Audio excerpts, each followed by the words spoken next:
একটু সুযোগ পেলেই ফুচকা খেতে যাওয়ার প্ল্যানিংটা মনে হয় আমার এই জীবনও পরিবর্তন হবে না। কারণ এটা আমার খুবই ফেভারিট। হাই এভরিওয়ান, আমি মুক্তা শেখ। আজকে আমার একদিন একটা ফ্রি ডে গেছে। আসলে তোমরা সবাই জানো আমি অফ ডেতে একটু বাইরে বের হওয়ার ট্রাই করি। তো আমি আমার ছোট বোন এবং আমার একটা স্টুডেন্ট মিলে বের হয়ে গেছিলাম।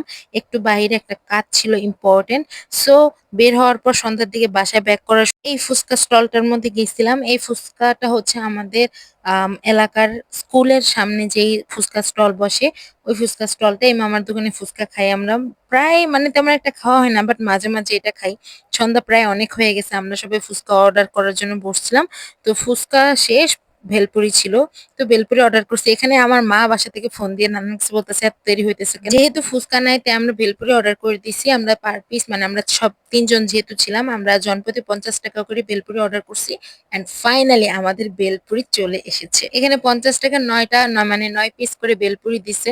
আমি তো ভেলপুরি দেখে একদম গলে যাচ্ছি। ভেলপুরিগুলা এত সুন্দর হয়েছে। একটু ঢং করে কথা বললাম আর কি। এনিওয়েজ, তো আমি এখন ডিরেক্ট আমি সবসময় ভেলপুরি যে টকটা ওইটা আগে খাই। সো খাওয়ার পরে আমি এখন ভেলপুরিটা ট্রাই করব। তোমরা সবাই জানো আমি সম্পূর্ণ ভেলপুরিটা মুখে দিয়ে খেতে কতটা স্বাচ্ছন্দ্য বোধ করি। এন্ড এইটা স্বাদের কথা কম বললাই ভালো। যত বেশি বলবো তোমাদের সমস্যা হয়ে যাবে, পরে আমাকে নিয়ে মিম বানাবে।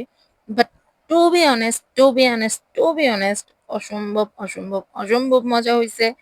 আমার খুবই ভালো লাগতেছে। এন্ড আমি বড় বড় ফুচকা গুলাকে একভাবে মুখে দিয়ে খেতে আমি এত মজা পাই।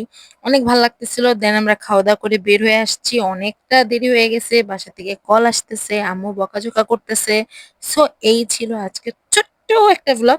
আমার ব্লগটা সম্পূর্ণ দেখার জন্য অনেক অনেক অনেক থ্যাঙ্কস। এই তো শেষ, বাই।